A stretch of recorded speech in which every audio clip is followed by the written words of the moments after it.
I'm Scott Hansen, host of NFL Red Zone. Lowe's knows Sundays are for football. That's why we're here to help you get your next DIY project done, even when the clock isn't on your side. Whether that's a new Filtrete filter or Bosch and Cobalt power tools, Lowe's has everything you need to feel like the MVP of DIY. So get it done and earn your Sunday. Shop now in-store and online. Lowe's, official partner of the NFL. What's up, Foot Clan? This episode is brought to you by PrizePicks. You and I make decisions every day, but on PrizePicks, being right can get you paid. Don't miss any of the excitement this season on PrizePicks, where it's good to be right. PrizePicks is the best way to win cash this football season. Which players are going off? Which ones aren't? Make your picks in less than 60 seconds and turn your takes into cash all season long on PrizePicks. What do I love about it? How fun and simple the experience of playing the game is. Had a lot of fun this past preseason playing and picking players that I know I believe in. You know how I feel about Jameson Williams. You know how I feel about Tyler Warren. There are a lot of players you've got that good feeling on, and you can highlight them and pick them out on PrizePicks. Check out the max discounts on the app now, like Travis Kelce at 0.5 receiving yards for the September 14th game. Download the app today and use the code FOOTBALLERS to get $50 in lineups after you play your first $5 lineup. That's code FOOTBALLERS to get $50 in lineups after you play your first $5 lineup. PrizePicks. It's good to be right.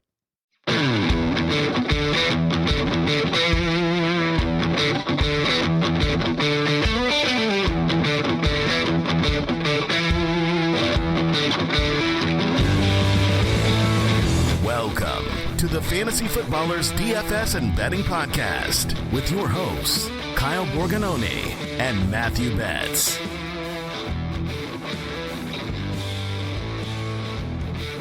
Welcome back.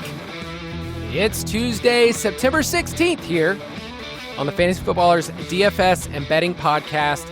I'm your host, Kyle Borganoni, and I am joined, as always, by Matthew, known Jaguars apologist, Betz. Man, the Jags, dude. I honestly don't know. I don't know what they are. I don't think they know what they are, which is a great place to be in the NFL season. Yes, what you're referencing, I believe, is that last week I lost money with Trevor Lawrence. Thank you a lot, Trevor. This week I won some money with Trevor Lawrence. I played him in small field, which I guess we can kick off the show with that conversation. I think it's so funny how, like, in DFS, we're so reactionary to, like, what just happened. And, you know, it's only human, right? Kind of react to what you saw. And if it's positive, you think that's just what's going to happen. And if it's negative, you think that that's just what's going to happen again. And in that small field tournament I played, I decided to stack up Trevor Lawrence with Brian Thomas Jr. and Brenton Strange because just a week ago, Lawrence was like the cash game quarterback, right? And then this week, nobody was going to play him. Yet everybody was excited about stacking up Joe Burrow. And I love that game. So I ended up going with the Trevor Lawrence side of it. And obviously the stack didn't really like hit. Like Lawrence was good for fantasy, had a nice day. Strange was fine. Brian Thomas Jr., you know, snowflakes. We'll talk about him more on the Dynasty podcast.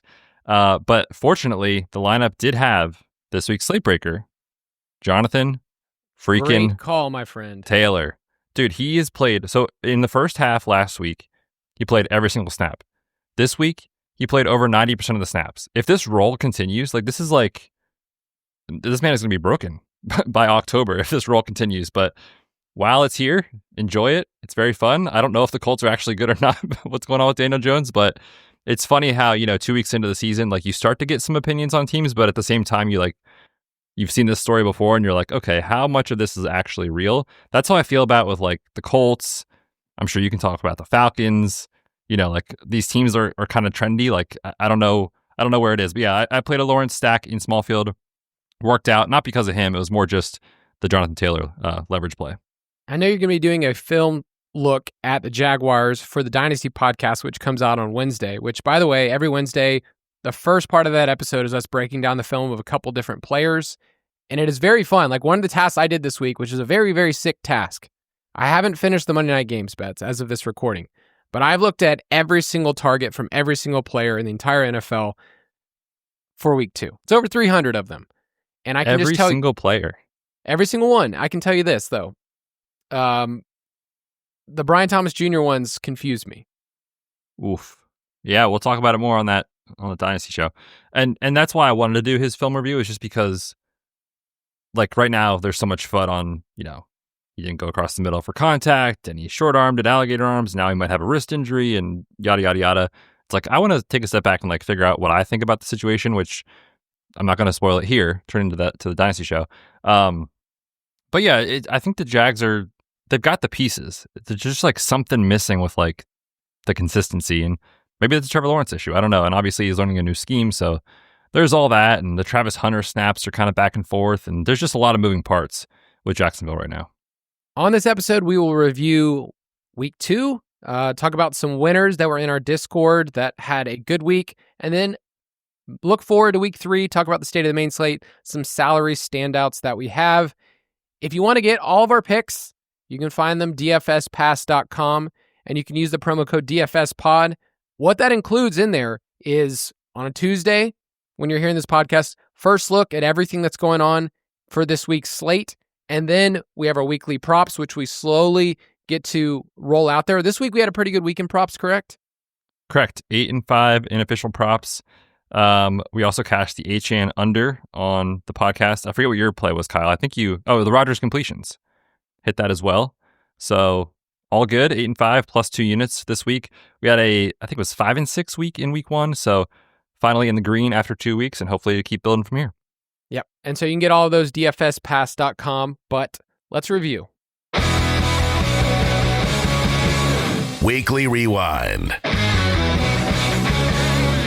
This segment is often tough for me to do because I like to come in here and say, here's my thought process, here's where I won, and yet week 2, I didn't have a great week. And I got to write about it. So the humbling part is for you and I to write our review articles and to share, here's what we did, here's where we went wrong. I had a losing week in cash. I did fine in head-to-heads to recoup some losses, which is what we always recommend. Like, if you don't hit the cash line in double-ups or 50-50s, your head-to-heads can insulate some of your losses, which was helpful. But overall, it was not a great week for me. And the main reason, which I wrote about in my article, Betz, is that I did not late swap, even though I messaged you hours beforehand saying, I got a robust list of players that I can swap to if I'm behind, and I didn't do so well. And I'm prepared. I'm definitely going to swap off Hollywood Brown because I know he's going to be chalk, and I know Kansas City wide receivers and how they fail. I've got a list. Here's my guys. 4 o'clock window rolls around. I'm coming back from the baseball park from another one of my kids' games, which is on a Sunday, and I totally forget to late swap. And so I ended up 10 points off the cash line.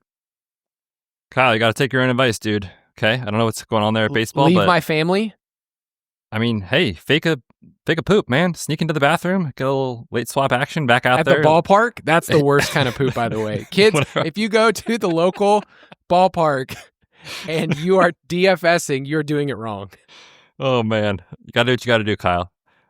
Yeah, the tricky part, though, about this slate from a late swap perspective is that I hate when the NFL does this, right? But they had all the games early and there was only 3 in the afternoon.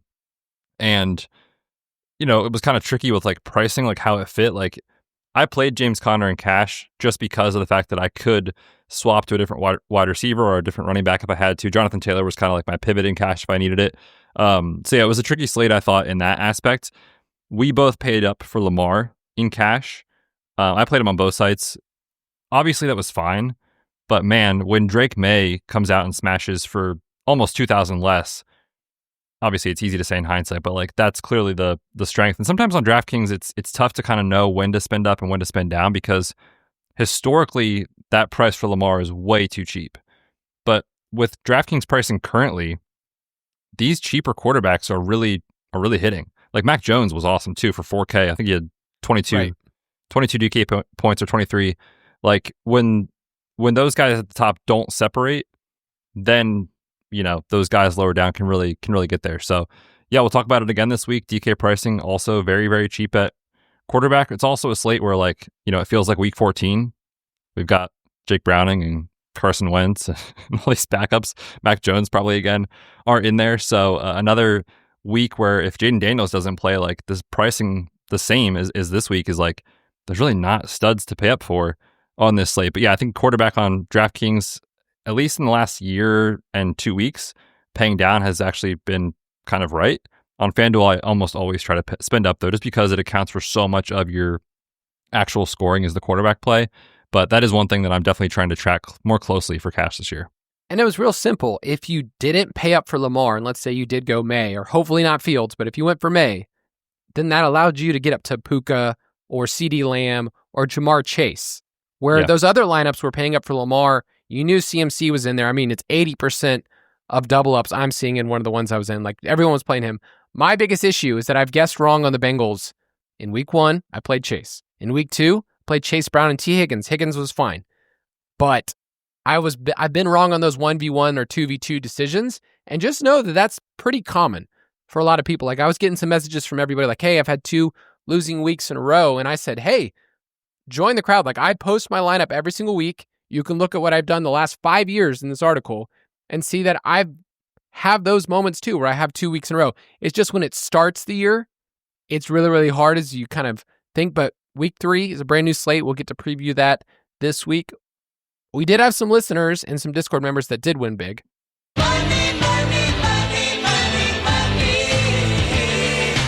Oh, man, there's some great ones here. Betz, can you read this first one from Merc Chowder? It was one of my favorite ones I've found in the Discord. Went 10 out of 10 in cash head-to-heads this week and 2 out of 2 in double-up tourneys. I'd say the family has earned a night out at Chili's, thanks to the DFS podcast. Yeah, you know what? When you walk in, Merc Chowder, let them know. You want the top shelf. You want the Don Julio. Yep. You don't want anything else. That's what you're there for. And, and let them know. And if you really want to, you can just walk in, and when they say, how many, please, just say, I'll have the usual. Don't even tell them how many people are in your party. Just say, flex. Oh, man.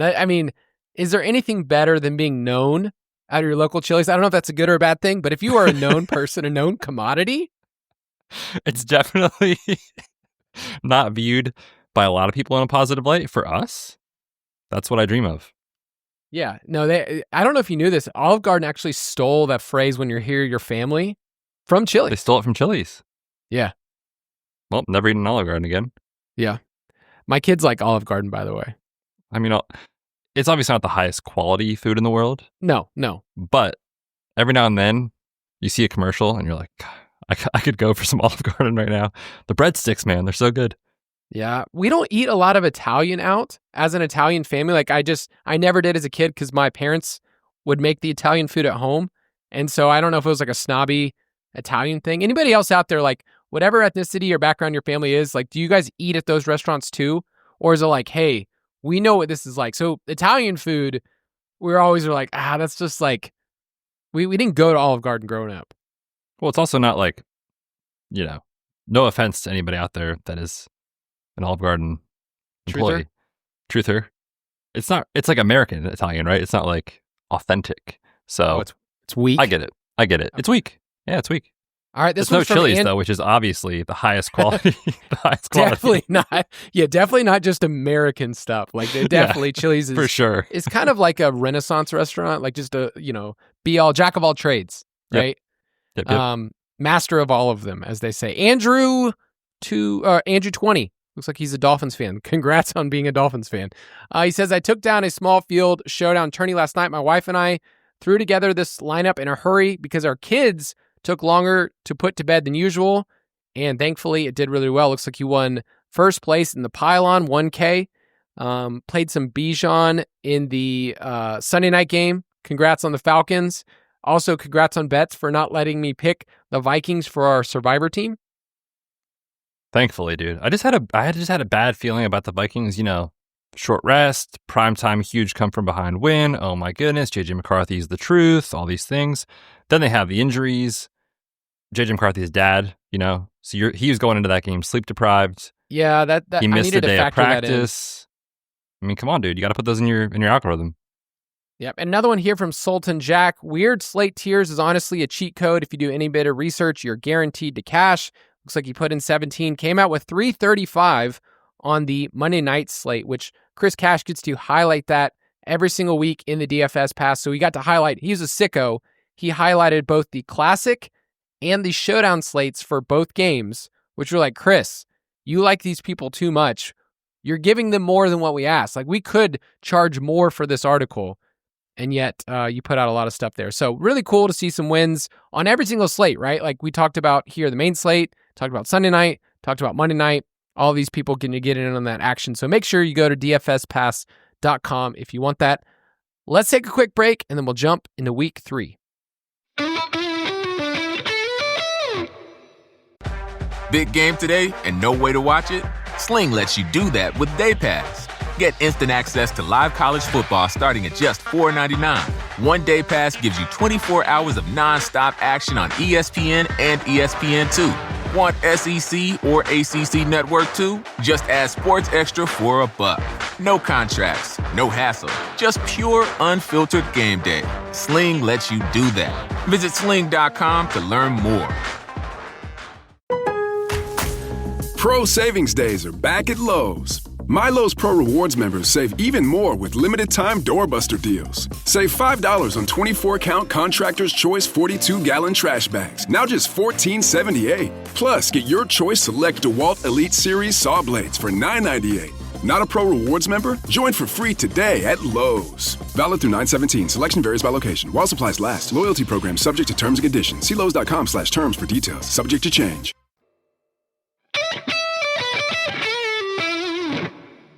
So before I hit the drop, I just want to say that one of my parts of my process is I have all the game totals on a Monday, and then I see how much they shift going into Tuesday, because a lot of people, some early bettors come in and they push the line, just moving stuff around like Betz. Like Betz is just throwing money at like a, Vikings-Bengals game total. He's like, oh, I got to bet that thing down. Choose your fighter. Ugly. Choose your fighter. You want Jake Browning or Carson Wentz? You know how I feel about one of those quarterbacks. One of them is literally one of my favorite players to root for in the NFL. The other one should not have a job. That's not a nice thing to say about Carson. Come on. I know. All right, let's jump in. State of the main slate. Big Jake Browning guy over here. And I'm not here to use my bit. I used to have a bit on the Dynasty podcast where I'd call him the Bengals QB1. And Mike didn't like that about Joe Burrow. So this isn't about an injury thing. I'm not going to ever say that. But he's a fun player. He's a good enough backup quarterback in the NFL, which a lot of teams, we're entering that stage, which usually is week 16, 17, and 18 in season bets. How many backup quarterbacks are we going to have this week? Oh, my goodness. I mean, we'll have Wentz, Browning, probably Mac Jones. There's a chance if Justin Fields doesn't clear protocol, we'll have Tyrod Taylor. And I think I'm missing one. Jaden Daniels, maybe? Oh, yeah, and if Jaden doesn't play with his knee injury, Marcus Mariota. It does feel like week 16.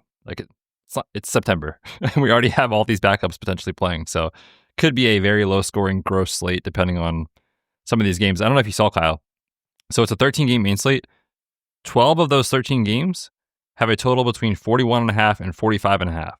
So from a game environment perspective, these games are basically all the same, which makes for an interesting conversation when you think about DFS game stacks. So we'll talk about that more on Friday, but that's kind of how I'm approaching it, is if we do get poor quarterback play across the league and some of these games are kind of slogs, it could be one of those very low scoring slates. So we'll see.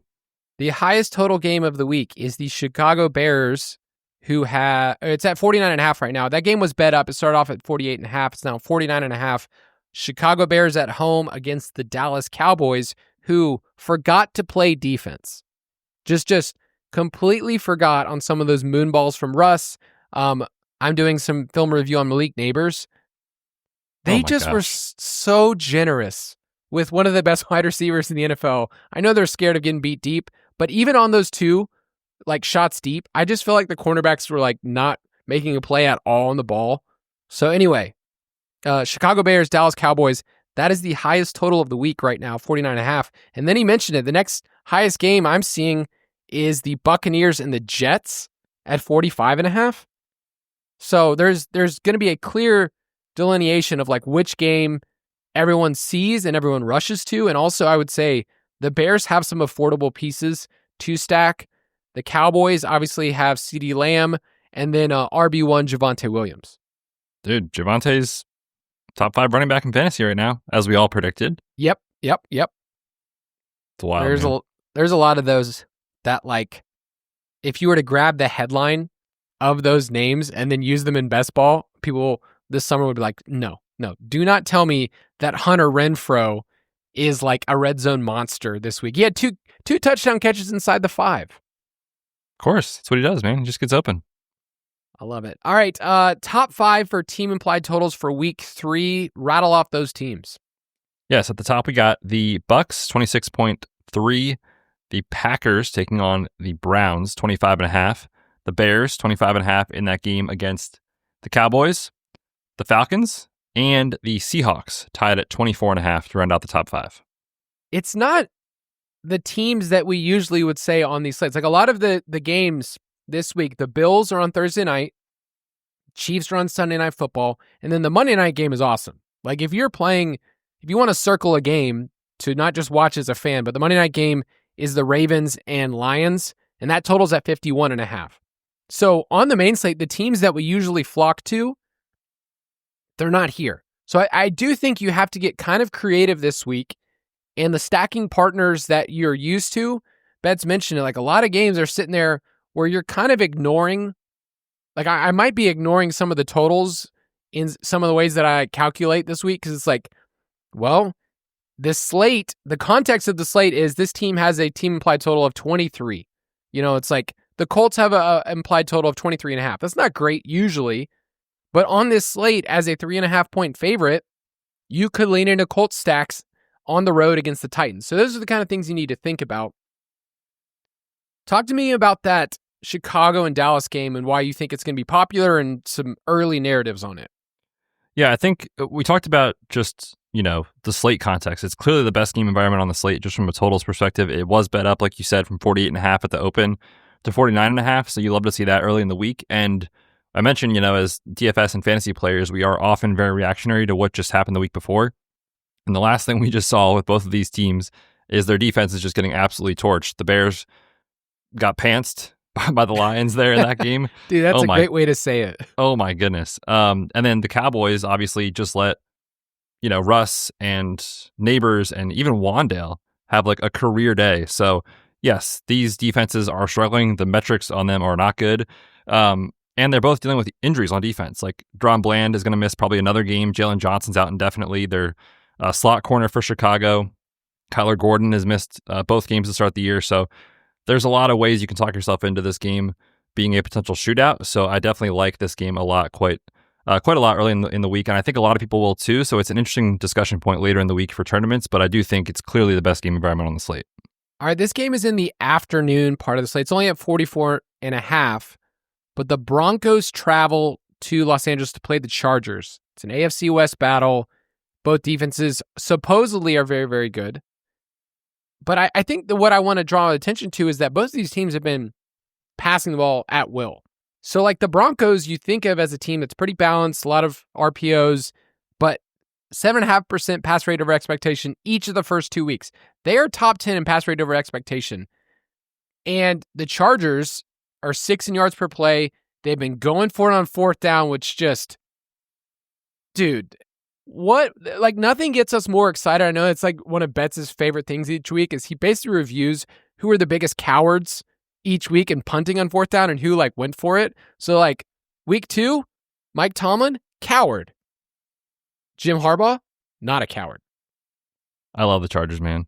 Yeah, obviously this was a tough evening if you're on the East Coast like we are. I watched the first quarter and got to bed. Kids are up early almost every day. So I rewatched it this morning. And man, like, they're up 20-9 late in the game. They're going for it on fourth down. They're at midfield. They're going for it. And it's not just like, oh, we're going to run a run play here and like hope for the best. Play action over the middle to Keenan Allen. I mean, I love it. So baby, the Chargers, dude, I really am so excited because they know exactly what they have in Herbert. And I don't think this is going to stop. Like they're going to win and lose games because of the way Justin Herbert plays, which I think is right when you have a quarterback that's that talented. As far as the Steelers, I get that in 2008, it was really cool to, punt on 4th and 1 at the 48-yard line and give the team the ball and play good defense. The problem is your defense is terrible right now. The Steelers, through 2 games, are 29th in yards per play, or 28th in pressure rate, or 24th in EPA per play. So you can't You can't do that stuff in 2025 and expect to expect to win close games. It's just you're giving up expected win percentage when you make those decisions. And that was really frustrating if you're a Steelers fan. So yeah, I love that the Chargers are not, as far as we're concerned, charging right now, and they're not playing boomer ball. Like, they are there to win games and to win with the offense, which is really fun to watch. And I think on this slate, because there's one game above the rest, and because it's in the afternoon, it's easy to kind of get lost in the mix. It's also hard when you look at the running game, like Marion Hampton, RJ Harvey, J.K. Dobbins' revenge game, by the way. It's kind of been like trying to figure out what to do in the running game, but the passing game for both offenses feel like it's on the table. And you saw this last week. Denver's defense is really good, and yet against play action, even against Jonathan Taylor, it's like there are holes in the defense. It's not just like they're going to shut down every single team. So I do like this game. It's obviously indoors too. So a good one set up there. Which game do you think is going to be sneaky in week 3? We are going to need some better offensive play out of the Steelers in this game to go off, but I am actually kind of interested in Pittsburgh and New England. Again, on this slate, context is important because of how bad the overall scoring expectations are, but at 44.5, I think it's okay. I mentioned how bad the Pittsburgh Steelers defense has been. The Patriots defense has also been quite abysmal. They are 31st in yards per play, 23rd in EPA per play through 2 weeks. And when you look at kind of what they're doing offensively, like, they're being aggressive with Drake May and letting him scramble and they're pass first. We talked about that a lot with the Miami game last week. So I think this is one of those where both defenses could struggle, and if the offenses can keep up their end of the bargain, then we could see this game go over the total. So I like it. It's a pick 'em right now, currently with the Steelers at home in this game. I'm going to throw out the Falcons and throw out the Carolina Panthers. Carolina has a ton of injuries, by the way, but they've been playing fast. They're 5th in plays per game. Atlanta's 8th in plays per game. And last year in Week 18, remember, they had that overtime bonanza where Bryce and the boys came back and won. 43.5 total. It's not great. Atlanta is a 5.5 point road favorite. Not a sentence I've been able to say very much. Definitely not a trap at all. Yeah, how are you feeling about that line? I think the injuries on Carolina's offensive line are huge. What was it? Their starting center and one of their guards both on IR after this last week's game. Not great when Bryce Young's not too great under pressure. The run game's struggling. I could see the Falcons winning this, but 5.5 on the road seems trappy to me. Yeah, it's definitely a spot where if you want to lean into the Carolina passing game and just say that that's where they go. Ted McMillan looked really, really good, especially in the first quarter. It's like he was getting going, and then there was just nothing. Xavier Legette should be out of the league. We all agree on that, right? Man, that was brutal, man. -2 yards on 8 targets. The sad part is that I think we all were like, I don't think this should be a first-round player.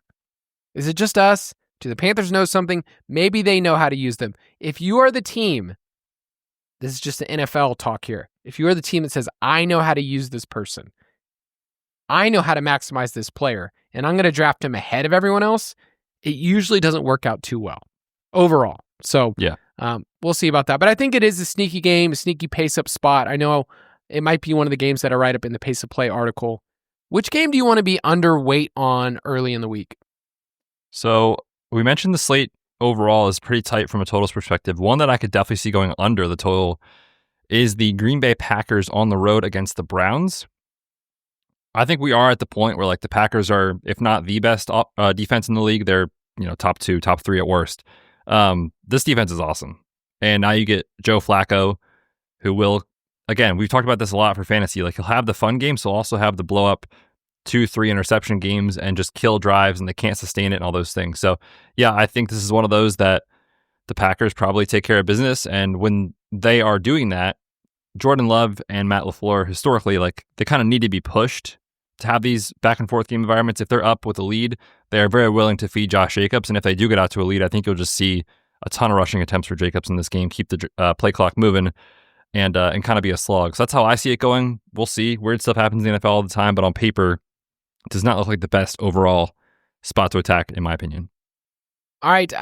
You might be looking for some sneaky garbage here from the Vikings and Bengals because It's Justin Jefferson, it's Jamar Chase. And during the game, Jake Browning did hyper-target Jamar Chase. So there is some narrative there, but Minnesota has been playing ridiculously slow. And I know it's been J.J. McCarthy adjusting. They are dead last in offensive plays per game. And the total has dropped to now 41.5. It's a gross game. It's really turning a gross game. Carson Wentz, Jake Browning. Man, I'm rooting for Jake Browning. I've always just been a big fan whenever he's jumped in there.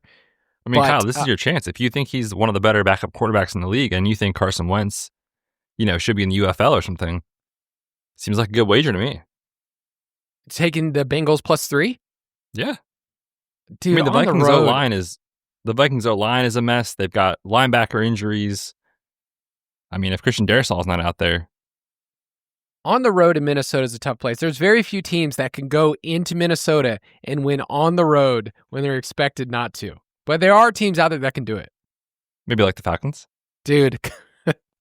Oh, man. I had so many friends who were like, dude, do you think we can take care of business? It's like, I don't believe in us.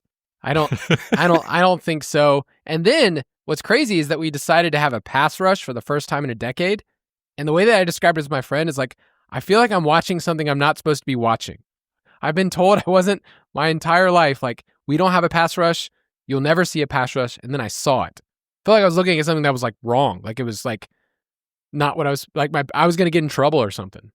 Yeah, I mean, it only took a high ankle sprain from the quarterback and multiple offensive line injuries to get there, but they got there. Dude. We drafted defense. You're happy for us though, right? You're happy? It's a fun defense, man. I mean, if these rookies continue to play well, which obviously who knows, but that's like the cheat code in the NFL. Like when you hit on your draft picks and your rookies and you can like have those players, for very cheap contracts and they actually hit, then you can start to build legit teams. But yeah, if they hit on these guys, which they're starting like 4 rookies on defense at least, they're fun unit. We'll see. I like them this week against Carolina. The team building process the Eagles have always done is draft good players from college. Okay? We decided to do that this past year. It's kind of fun. It's a novel concept. It's a wild. It literally, like, if you really think about the Eagles defense, who was really good in college? Who could a casual to invested college fans say that guy was good? That's who they drafted. So, which team are you most confident hits the over of their implied total for this week? All right, I'm going to go with the Cowboys to put up over 23.5 points. Mentioned the Chicago defense issues. Just for context, they are dead last in yards per play allowed at 7.1. They are 26th in EPA per play, and they are 29th in pressure rate. And I bring that up because I am a little concerned about the Cowboys losing their starting center for high ankle sprain, but the fact that the Bears have been unable to generate any pass rush whatsoever, and the Cowboys rushing attack actually looks, I'm not going to say great, but like competent, which was a huge concern entering the season. You got that with Dak playing very well. Obviously, the injuries on Chicago's secondary are a big upgrade for Dallas. So I will take the over 23.5 on the Cowboys. I'm going to throw out the 49ers. They're at home. They won 2 road games to start the season, but their implied point total is at 22.5. They've hit this line 70% of the time in home games when CMC is healthy. I have to caveat that point because there's games where he's not available. But this past week with Mac Jones, did you see their pass rate over expectation? I have not seen that yet. 10%. Let Mac cook. I know. It's wild that they just kind of said, like, do your thing, but that's been the long con, right? They threw it out there in the draft. Hey, we really want Mac Jones. They draft Trey Lance just to mess with all the people. Brock Purdy does his thing just to have Mac come back and then just let him chuck the ball. But I think they're interesting at home against the Cardinals. And yeah, they're a team that you can build around. Obviously, you'll play CMC. You're going to be playing him in different spots every single week. But you kind of have to adjust your expectations on Mac Jones this week. You can't play him the same way that you did before. So we'll see. He was 4K last week. He's 5K this week. Still in play, though. If you want to go that. Different conversation, but still in play. Yep. All right. Which team are you confident hits the under of their team implied total? So I'm going to take Carolina under 20.5, just referencing the O-line issues for Carolina. For a team that wants to be balanced and have the run game kind of open up the pass game for a kind of up and down quarterback, and obviously not the best skill group in the world beyond T-Mac, who's only in his 3rd NFL game this week. that is an issue with the offensive line injury. So I'm going to take under 20.5 on the Panthers. And you mentioned it's a pace up spot, potentially. And I kind of see where you're coming from, but I just feel like if they can feed Bijan in this matchup, which I think they're going to be able to because, well, it's the Panthers, like we saw on Sunday night, when they can get the run game going, the Falcons are like totally fine to limit Penix's dropbacks. So if they have success running the ball, I actually kind of see this one being a bit more of a slog, draining the clock, throughout the game. So I'll take under for Carolina at 20.5. All right, I'm going to take the under on the Jets. It's at 19.3. Maybe you're hoping they keep things up. They have the lowest pass rate expectation in the league, and by lowest, it is a giant chasm between the Jets and the next closest team, which is the Seahawks, at minus 4.6%. It's ugly.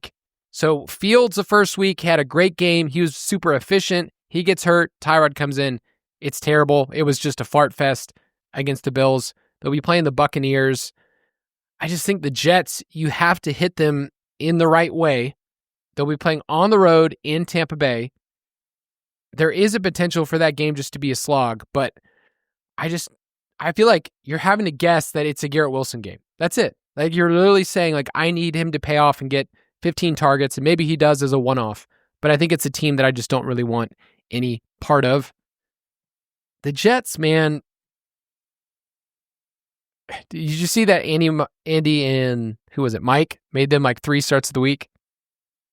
This past week, all 3 Jets? Fields and Brees were Andy's, and then I want to say Garrett Wilson was somebody else's. Uh-oh. I know.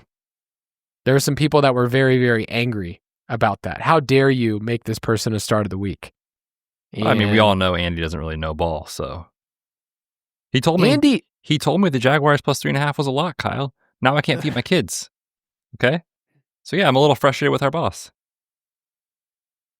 Was he giving betting advice? Yes. He told me to take out a second mortgage. He told me, and you know what? That's something that you can put on HR's desk.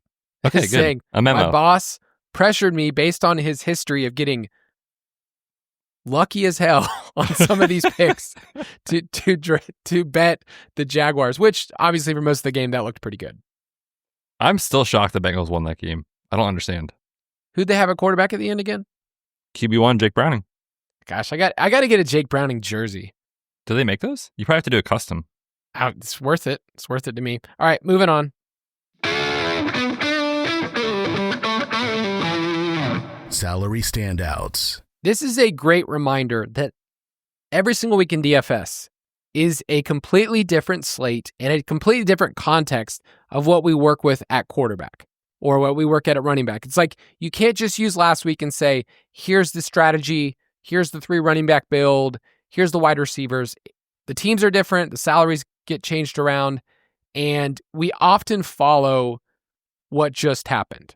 So one of the case studies that I'm trying to, it takes a while for me to get all the data with it, but whoever was the guy who popped the week before and then becomes this salary standout. So it was Hollywood Brown, right? Was did you see his target share this previous week? Everyone's going to be playing him. I wanted to just pause here and just talk about that real quick before getting this, because you fall into a similar trap of counting on players and what they did last week based on their salary, and so they look like a good value.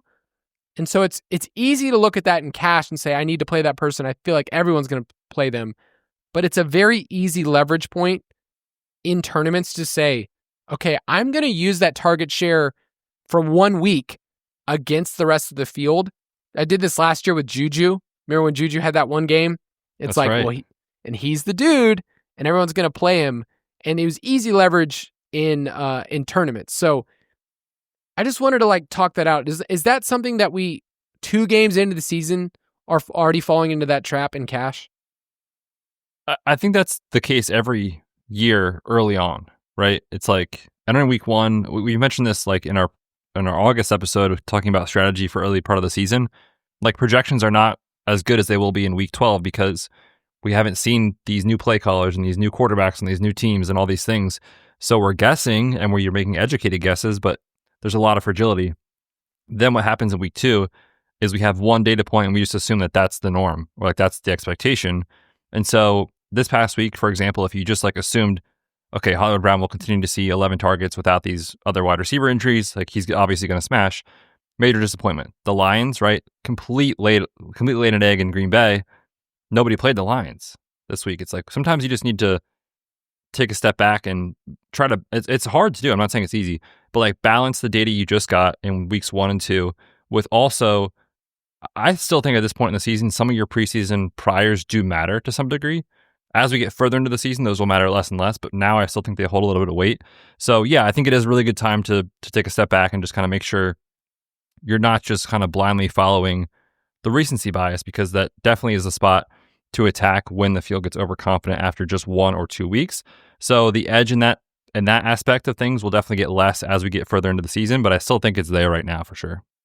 I know we'll take a moment when we get probably, 6 weeks in, where we'll look at some of our best ball teams and really look at some of the early takes or the big stances that we made about this team. We talk a lot about team level production, all those things.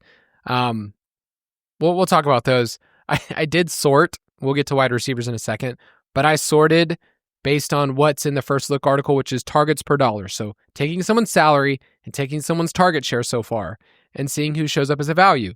The first 2 names on the list for this week, I'm just ready to get hurt. Chris Olave and Keenan Allen. Dude, Olave, I'm pretty sure he's like top 5 in the league right now in targets, but he's like, 25th in yards or something like that. Like, there's a lot of meat on the bone there, Spencer. Come on, man, complete the passes. And then the cheap wide receivers that are going to show up this week. You ready? This is going to be called Chasing Last Week. Hunter Renfrow is 3,700. He's going to show up in the targets, like value. And then Troy Franklin's only 4K. I'm highlighting all those guys because last week it was Hollywood. This week, I feel like you're going to have Renfrow and Franklin show up in cash builds, and you know that those dudes could easily end up with 4 points. I mean, I will never trust a Sean Payton wide receiver. like Franklin was like a full-time player this week. Would not surprise me whatsoever if he ran like 30% of the routes this week. Just what he does. Just like off the team. Sean Payton he's inactive. Dude, I love this dude just had a career day. Sorry, man. We got a new thing going this week. We've loved him with Bo Nix for a while. So I'm really happy for him. But yes, it's definitely kind of scary there. Let's take a break. We'll talk about quarterbacks. For a limited time at McDonald's, get a Big Mac extra value meal for $8. That means 2 all-beef patties, special sauce, lettuce, cheese, pickles, onions on a sesame seed bun, and medium fries, and a drink. We may need to change that jingle. Prices and participation may vary. Lowe's knows how to get you ready for holiday hosting with up to 35% off select home decor. And get up to 35% off select major appliances. Plus, members get free delivery, haul away, basic installation, parts, and a 2-year Lowe's protection plan when you spend $2,500 or more on select LG major appliances. Valid through 10/1. Member offer excludes Massachusetts, Maryland, Wisconsin, New Jersey, and Florida. Installed by independent contractors. Exclusions apply. See Lowe's.com for more details. All right, at quarterback this week on DraftKings, Jaden Daniels is the top option for salary at $7K. We're still waiting, as of Tuesday, his status on his injury. Do we know anything, Mr. Injury Man? On Jaden Daniels? Yep. So they said it's a week-to-week knee sprain. They said it. They say that. I haven't seen any specifics on it, and there was nothing like in the game that saw me, made me worried. So I think he's got a chance to play, but I think it's definitely fair to expect if he's out there, you're probably not seeing the same scramble rate, the same design rush attempt, stuff like that. So I think if he plays, you could go there, but I wouldn't expect the same level of, rushing from Jaden Daniels. Dude, they haven't had the same success, and they were number 1 in EPA per rush last year, and they've been throwing the ball a ton more. You saw in the Thursday night game, it's like nothing worked in the game plan. It was like a very, very sad game to watch, but if he's not going to run as much, we have to dock him a little bit. But Daniels and Hurts are the 2 pay-up options this week, mobile quarterbacks. I think a lot of people are going to circle Drake May on the list, your boy, and at 5,300, it makes a ton of sense against the Steelers. So is that kind of the top option early in the week? I mean, they're just not raising his price, even though he's been awesome. And last week was the QB4 in season-long leagues. We saw the rushing uptick as well. 10 carries, most of those scrambles, for 31 yards and a score with his legs. So, yeah, as long as they're not going to raise his price, the projection is still going to look very, very good.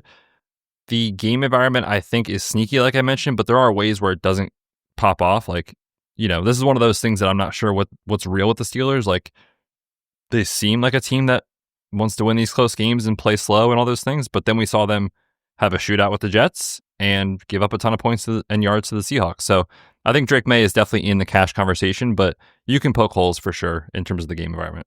Did that line shock you at all? That the Patriots are 1.5 point home dogs? Not really. Not really, no. Okay. I was just a little thrown off by it. But I think Drake May's going to be where people go. There's other options this week. I think Daniel Jones will get some clicks. He's only 5,400 based on the way that he's played so far. It's hard to argue against it. If you were to sort, which you can do in the First Look article, in fantasy points per dropback, he's number 2 on this slate. So it's pretty nice. Justin Herbert at 6,200 is not priced up based on what he's done. I think he's very, very interesting as well. And I mean, at tournaments, there's going to be a million different places to go. That's what's great about this slate for GPPs is like if you want to stack up Caleb Williams because you think it's the highest total game and you want to go there, you can do that. Dak is under 6K. He's going to be super interesting as well. If you want to hate your life and play Kyler, you can do that. So a lot of different places to go this week, but Drake May is probably going to be the top option. At running back, there is a player named Christian McCaffrey who keeps going up in salary, and yet we will keep mentioning him every single week until they put him at 9 or so K. So he's 8.2. He's going to be a really good play. Bijan at 7.9 is very, very tempting. I love the way that they ran the ball on Sunday night against the Vikings. That kind of shocked me how effective they were. That was your call. You were the soothsayer. You texted me before the game. I feel like this is a Bijan game. I'm just going to run the ball. You know this team better than me. I mean, dude, wasn't that hard to see, okay? No, in all seriousness, Bijan's role is so strong. So yeah, 7.9, I think he's awesome. We saw him get fed 22 carries last week, which obviously you kind of need those positive game scripts for that to happen, but they are 5.5 point favorites against the Panthers, so yes, please. And what's really encouraging about Bijan this year, 7 and 5 targets in 2 games. They are using him as a focal point in the pass game. That's just going to project so well at anything below 8K. So yeah, those top 2 options this week, incredibly strong for cash games. In the middle tier, I mean, there's Bucky's been getting used nonstop, as the dude there. Rachaad White did get a last second touchdown, but Bucky's at 7.1, Jacobs at 7K. Interesting with a 25-point team implied total. And then I just got to bring it up again. What do we do with Javonte? 6.1. It's never going to feel good. It's never going to feel good, but he has gotten loaded up with touches in 2 straight games. Jaden Blue inactive again. Miles Sanders is going to, fart around for 4 to 6 touches, but this is Javonte's backfield. And you can move the ball on the Bears somewhat easily in the run game. So we've seen that in a couple of different spots. So I think Javonte is very solid at 6.1. And then we do have to have the conversation on kind of early temperature take. On Jordan Mason, we're thinking Aaron Jones is very likely to miss this game. He's only 5,400 on DraftKings, and he is, the way he scores fantasy points as far as not really a huge pass catcher, 5,800 overall on FanDuel are both really good price tags. Yes, definitely for sure. Jordan Mason in that same range. DeAndre Swift, I need to mention him, 5.6. And then Bill is at 5.5. If you want to go there in tournaments, I get it. I could not play him in cash, despite Austin Eckler's season-ending Achilles injury, but I wanted to throw out his name because I wanted to hit the drop. That's mostly the reason for that. Any other names at running back you want to bring up? I will point out over on FanDuel, I need to look more closely at the usage. It came down in playing time this week for Ashton Genty, but he has 6,800. That's a pretty low tag for a guy that is capable of 20 touches. The run game in Las Vegas does not look awesome, I will say, so far. But any player that is a candidate to touch the ball 15 to 20-ish times is very strong at that price. We saw a little bit more Laube in that 2-minute drill last night. We also saw more Zamir White than I would prefer to have seen. So we'll need to look into that, but Genti at 6.8 looks like he should be in the cash conversation on FanDuel as well. At wide receiver, I need to throw out JSN first because at the last second, I went from him to T. Higgins. That wasn't the killer for my lineup. It was the other decisions, but I feel like I disrespected this man. He's at 6.5 this week because he's seen 51% of the team's yards and 41% of the targets so far. It's nutso stuff. So he's going to be in the cash conversation. Your boy Jacoby Myers. He's in the cash conversation. He's 5.6, disrespected price. Nobody ever wants to play him, but in full PPR, it's pretty nice. His targets since Devontae Adams was traded last year: 11, 7, 15, 11, 10, 9, 5, 9, 10, 10, and 12 last night. I mean, this man is like a lock for 9 targets every week, and he's super cheap. So, you know what? I might be the only truther left in the world, but if you want, 6 for like 82, but no touchdown, Jacoby's your guy. I gotcha. And in cash, PPR, that works. What if I could interest you in somebody who's $900 cheaper who does catch touchdowns, and his name's Keenan Allen? Oh my goodness, man. Keenan looks freaking awesome. Yeah, 4.7 against Denver. Obviously, the matchup is difficult, but the target quality and quantity are just so good. So I love Keenan this week as well. Tedro McMillan has seen 19 targets in 2 games. He's the dude in Carolina's pass game, so he looks strong as long as he's below 6K. Those mid-tier options look really, really good this week. If you are paying up this week, I mean, you're going to see that Chase's price remains at 8.1, which is hilarious that he's still the same after a crazy game. CD at 8K looks awesome. He's dependable. His expected fantasy points per game is 23.5, I believe. Yep, that's number 1 on wide receivers on the slate. So I know the touchdowns haven't been there, but 12 targets a game, 111 receiving yards per game. I think CD is going to be the option. And then I wanted to bring up Puka. I feel like I'm like disrespecting him. I know that they're dogs against the Eagles. His usage, dude, is insane. He's targeted on 43% of the team's routes, 36% of the team's first read targets. He's leading the slate in fantasy points per route run. I need to mention him because I feel like I haven't played him enough so far. And they're giving him end arounds, 40-yard touchdown run from Puka. Like, he's just used in so many creative ways. And I mean, Stafford has looked healthy in the first couple of games, and as long as that is the case, Puka's role is going to be off the charts. Do you have any early leans on playing Bijan or Drake London, who's now down at 6K? I think I lean Bijan. 6K just feels disrespectful, though. It's so cheap for a guy like London. But I don't know what the pass rate's going to be there, man. It'll be interesting to see the roster percentage on London and McMillan, basically the same price in the same game. Yeah. So those are the names that stand out early in the week. My guess is that Keenan will be the most popular cash game wide receiver. Probably. That's just a silly price tag. And, as somebody who's thought about this man every day for the last 12 years, I'm proud of him. I'm so proud of him. Okay, I had a debate with my friend, and I need to bring it up to you. He's a Hall of Famer. Question mark? I think so. I haven't looked where he stacks up like on the all-time list for stuff, but I would imagine he's up there. Yeah, he's number 2 all-time in receptions per game for a career. Okay, what else you got? I think he's like 15th in he's going to be 15th in receptions. Okay. Yeah, I mean, keep going. He's plays for the Chargers. Okay, yeah, keep going.